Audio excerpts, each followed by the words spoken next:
Marianne Ahern from NBC5 about to join us. You're playing hurt. Yep. Fighting a cold, but you can't stop Marianne Ahern. No, you can't. She's LeBron James. Just keeps showing up, man. How are you? Feeling terrible? I am feeling pretty rotten, but I would never miss your call. Well, and I appreciate it. All right, so look, everybody with a brain in their head, as my mother might have said, is rightfully devastated for the family and loved ones and fellow officers of Luis Huesca. He's coming home from work. He's in uniform. He's in his own car. Whether there was a carjacking or not remains to be seen, but he was basically assassinated in Mexican drug cartel style on Sunday morning. In my lifetime, Marianne, a tradition of losing a firefighter or a cop always included a press conference led by the mayor. The mayor was not there Sunday morning. And it just seemed to excuse it by saying that, he had talked to the uncle and the mother. It's not an acceptable excuse to me. So what do you know of the timeline? Well, I thought it was odd, too. The announcement was at 7:10 Sunday morning, and Superintendent Snelling flanked by all of his top brass and no mayor. And I thought, And right away, I had someone send me a note saying, where's some, and it didn't take me long to figure out, yes, others are wondering the same thing. So I immediately asked the mayor's office, where is the mayor? Do you know that they still haven't responded to that question? Good Lord. What? Wow. They still have not responded to that. 4 days later. They still haven't responded. No, Unbelievable. They ignore me. They ignore me a lot. But anyway, almost 3 hours later, it was actually, the timestamp is 9:48. They put out a written statement, and that was it for the day. That was it. We never saw the mayor publicly, and so the next day he is at Ahern, and we're there to ask questions. And this is not unusual that the mayor, his team comes around and says, hey, do you have questions? Do you have off-the-record questions or not off-topic? I said, yes, I do.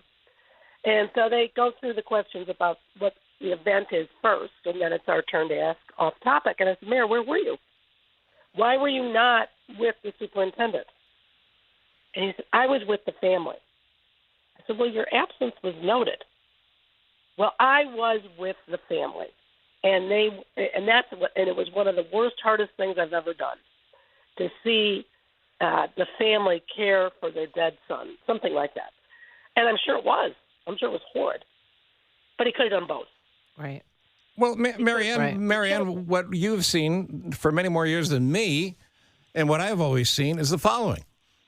The mayor, whether it be Daley or Rahm, Lori Lightfoot, whomever, you go and you express your condolences to the family. You invite the family to join you at the press conference if they choose to. And then you show up to lead the press conference where you make a statement on behalf of the people of the city and then bring in the superintendent and others. That's not a written policy. That's just understood. That's what you do. Mm-hmm. Absolutely. And if you recall, there was a time when a police officer was shot. The police officers were not happy with Mayor Lightfoot. She went anyway to the hospital, and they turned their backs on her. However, she went, and she also publicly stood with the superintendent when he made his announcement. Yeah. To further this, yesterday I was told he was going to go to the 5th District, the district where Officer Huesca worked, that he was expected at 11:15. Well, we were there. 20 minutes before, the alderman who was supposed to be there as well, to go in with the mayor, received a call that said, he's not coming. He's going to reschedule this. Good Lord. Marianne. Now, did the police say, hey, not a good time, don't come? Or did he see all the cameras out in front of him? Exactly. Who knows? There could be many reasons. In all of your years doing this, I feel like every time we talk to you, you say, "Oh, the mayor's office hasn't responded. The mayor's office is ignoring me." You probably have never experienced this before dealing with the mayor's office, but does it seem to you that he's just running from all of the hard questions? The communications really needs an upgrade. Even I did an interview just 2 weeks ago with Rich Gaitis, who was his chief of staff. Right. And, of course, he was very diplomatic, and he's not about to throw him under the bus. But I did say, is there something that you think could improve? And he even said communication. You have to communicate, and you have to show that you're listening to all sides.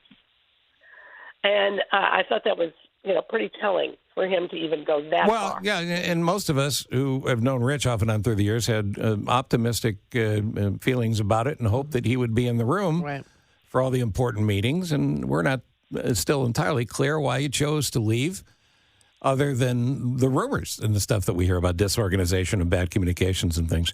The other thing that hasn't been squared, Marianne Ahern, is we had the mayor, we had the administrative head of COPA, at the Dexter Reed press conference a couple of weeks ago, when a cop was shot, and Snelling was obviously there as well, and the cop being shot wasn't referenced, but there certainly was a lot of hand-wringing. Back in May 2016, now just to remind people, it's basically at this point... kill that? I don't know where that's coming from. The Dexter Reed's press conference, that all of these folks were there, and not exactly a rah-rah for the police that appear at the beginning of this investigation to have done the right thing. And yet everybody showed up then, including the mayor. I don't know how he squares that with not showing up after one of his own was killed. I don't either. He has a new communications chief who did call me on Monday, and after I'd asked those questions, and he had an off-the-record response. And I said, Joe, do you know what off-the-record means? Because that means I can't use it. Do you mean background? What do you mean? He said, I'll get back to you. Wow. Haven't heard from him. Nick Gill.